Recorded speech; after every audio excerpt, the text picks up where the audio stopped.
Control coronavirus, testing and tracing must become a new way of life. It should be a vital part of the fight against the virus. Indeed, back at the start of the pandemic, the Prime Minister had high hopes for it. We have a growing confidence that we will have a test, track and trace operation that will be world-beating. But today a cross-party group of MPs said it was impossible to see if England's test and trace system had made a measurable difference, despite spending £37 billion.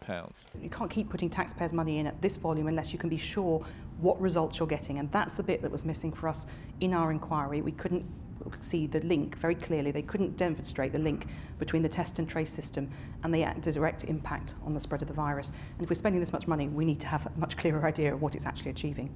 Last August, Joe Saxton's 25-year-old son Dan tested positive after he'd come to stay, but it was more than a week before Joe was contacted. The key thing in particular was the 8-day wait between the positive diagnosis for my son and him being asked to give his details of his close contacts.